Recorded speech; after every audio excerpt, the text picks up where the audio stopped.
बहुत समय पहले की बात है। एक सुंदर से राज्य में एक राजा और रानी रहते थे।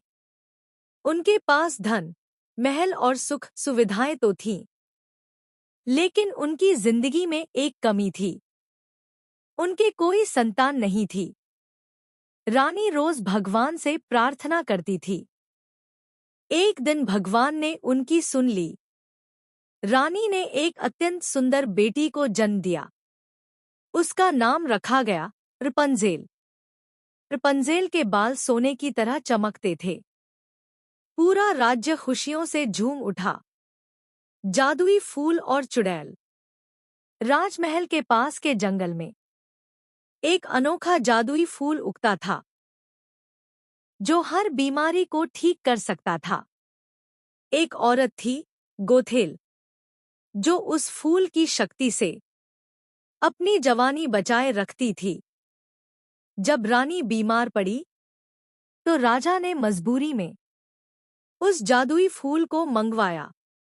रानी ठीक हो गई, लेकिन गोथेल का जादू खत्म हो गया।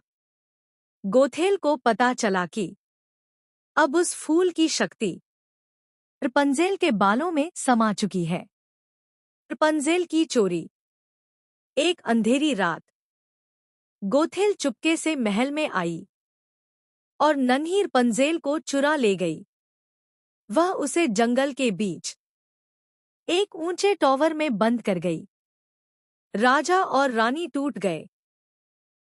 पूरा राज्य शोक में डूब गया। टॉवर की जिंदगी। रपुंज़ेल टॉवर में ही बड़ी हुई। गोथेल उसे हमेशा कहती, बाहर की दुनिया बहुत खतरनाक है। मासूम रपुंज़ेल उसकी बात मानती रही। वह दिन भर चित्र बनाती, गाने गाती और सपने देखती। हर साल एक रात वह आसमान में उड़ती हुई रोशनियां देखती और सोचती, ये रोशनियां मुझे क्यों बुला रही हैं? एक युवक का आगमन। एक दिन जंगल से गुजरता हुआ एक युवक बटा राजकुमार उस टॉवर के पास आ पहुंचा। ऊपर से उसे किसी के गाने की आवाज आई। वह मंत्रमुग्ध हो गया। रपुंज़ेल ने अपने लंबे बालों से रस्सी बनाई और उसे ऊपर बुलाया। दोनों की पहली मुलाकात हुई और धीरे धीरे दोस्ती प्यार में बदल गई। बाहर की दुनिया का सच युवक ने रपुंज़ेल को बताया। शहरों के बारे में, लोगों के बारे में, मेले, महल और आजादी के बारे में। रपुंज़ेल की आंखें भर आईं। उसने पूछा, क्या मैं भी कभी बाहर जा सकती हूँ? युवक बोला, तुम आजाद हो रपुंज़ेल। तुम्हें कोई कैद नहीं कर सकता। सच का खुलासा। रपुंज़ेल ने गोथेल से सवाल किया। गोथेल गुस्से से भर गई।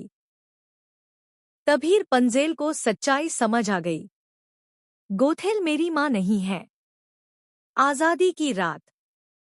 युवक की मदद से रपुंज़ेल ने टॉवर से बाहर निकलने योजना बनाई। जब गोथेल आई, तो सच और झूठ आमने सामने आ गए। गोथेल गिर पड़ी और उसका जादू हमेशा के लिए खत्म हो गया। माँ पिता से मिलन। युवक रपुंज़ेल को उन उड़ती रोशनियों के पीछे ले गया। वही रोशनियां उसे उसके असली राजमहल तक ले आईं। राजा और रानी ने रपुंज़ेल को देखते ही पहचान लिया। सालों बाद परिवार फिर से एक हो गया। अंत और नई शुरुआत। रपुंज़ेल ने कहा, अब मैं आजाद हूं। वह उसी युवक के साथ रहने लगी, जिसने उसे सच और आजादी की राह दिखाई। दोनों ने मिलकर एक नई जिंदगी की शुरुआत की।